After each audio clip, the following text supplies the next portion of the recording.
एक middle class परिवार का लड़का जिसका नाम माधव था, एक कॉलेज में पढ़ाई कर रहा था। बचपन में एक कार दुर्घटना में उसका माँ बाप की मृत्यु हो जाती है। वे अपने मामा के पास ही रहता है। माधव पढ़ाई में होशियार था, साथ ही दिमाग से भी बहुत तेज था। उसके सभी टीचर उसे बहुत पसंद करते थे और उनको सबका मानना था कि एक दिन ये लड़का अपने जीवन में कुछ अच्छा करेगा ज़रूर। तो कुछ समय बाद फ्रेंड्स, ठीक वही हुआ जो टीचरों ने सोचा था। फाइनल में वह अपनी यूनिवर्सिटी में फर्स्ट आता है। कॉलेज के दिनों में ही उससे एक लड़की से प्यार हो जाता है जिसका नाम है दामिनी।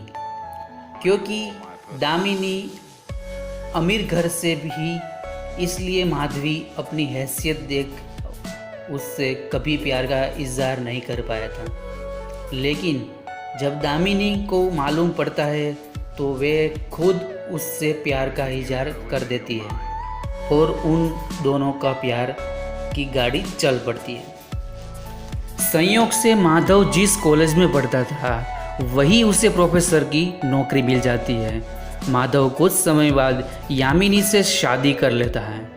उस दोनों को दाम्पत्य जीवन बहुत ही अच्छा बीत रहा था। माधव को लिखने का बहुत शौक था और हर ज़रूरी बातें अपनी डायरी में ऐड करता था। एक बार दोनों घूमने जाते हैं। उस दौरान उनकी गाड़ी का एक्सीडेंट हो जाता है। दोनों बच गए, लेकिन दुर्घटना उनके जीवन की पूरी तरह बदल देती है। एक्सीडेंट के बाद यामिनी को पता चला कि उसके पति कभी बाप नहीं बन सकता।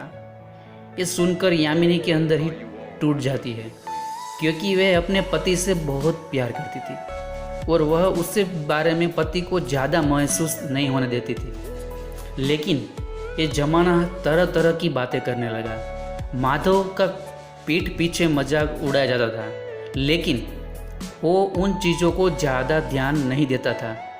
समाज की बातों पर बिना ध्यान दिए फिर से दोनों लोग पहले जैसा दाम्पत्य जीवन व्यतीत करने लगे। एक दिन यामिनी ने माधव से एक बच्चा गोद लेने की इच्छा जाहिर की और यह कहा कि किसी अनाथ बच्चे को अगर गोद ले लेते हैं तो उससे अपने माँ बाप मिल जाएंगे और हमें बच्चे का प्यार। तो माधव अपनी पत्नी को मुस्कुराहट भरी नज़रों से देखता है और कहता है कि सही कहा तुमने, और वो भी हमारा ही बच्चा होगा।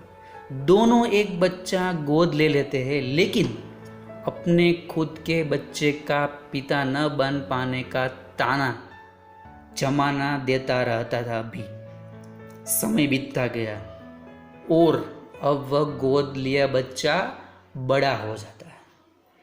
एक दिन माधव की दिल का दौरा पड़ने से मृत्यु हो जाती है। कुछ समय बाद बीत जाने पश्चात एक दिन अपने पति की सारी चीज़ों को यामिनी एक जगह ठहर देती है।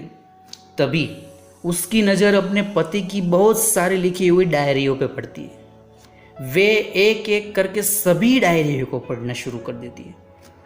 एक खबर से अनजान की आगे उसने जीवन में बहुत ही बड़ा भूकाल आने वाला है। एक डायरी के अंदर एक लिफाफा होता है। वह उस लिफाफे को जैसे ही खोलती है और पढ़ती है और तो मानो उसके पैर से ज़मीन खिसक जाती है। उस लिफाफे में डॉक्टर की एक रिपोर्ट थी जिसमें लिखा था कि एक एक्सीडेंट में आपकी पत्नी की मां बनने वाली जगह पर गहरा जख्म पहुंचा है, जब कभी मां वो बन नहीं सकती। यामिनी का दिमाग सुन्न पड़ जाता है। वे बस रोए जा रही है, रोए जा रही है, रोए जा रही है। अपना दुखड़ा सुनाए भी तो किससे सुनाए। फिर ये डायरी के अगले लिखे हुए पन्ने को पढ़ती है जिसमें दुर्घटना वाले दिन के बारे में लिखा है। जैसे ही उस बात को जाना तो मैंने डॉक्टर से हाथ जोड़कर विनती करते हुए कहा कि इस बारे में मेरी पत्नी से कुछ नहीं कहे, बल्कि वो कहे कि मैं कभी बाप नहीं बन सकता और इस दुर्घटना में मैं नपुंसक बन गया हूँ, क्योंकि वो इस बात को बर्दाश्त नहीं कर पाएगी और ये जमाना उसे बाज बाज कर कर पुकारता रहेगा और जीना मुश्किल कर देगा। उसके पीठ पीछे तरह तरह की बातें करने लगेगा जो मैं बर्दाश्त नहीं कर सकता।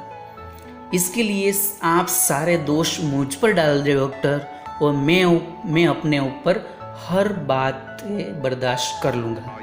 अगर आप उससे असलियत बताएंगे तो वो अंदर से टूट जाएगी और मैं उससे खोना नहीं चाहता हूँ। मैं उससे बहुत ही ज़्यादा प्यार करता हूँ।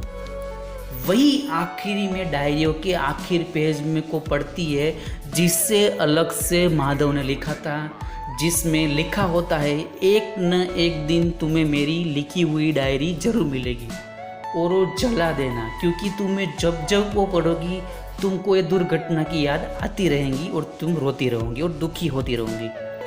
तुम्हारे चेहरे पर हमेशा मुस्कुराहट अच्छी लगती है मुझे, जिसे मैं पहली बार देखकर तुम्हें दिल दे बैठा था।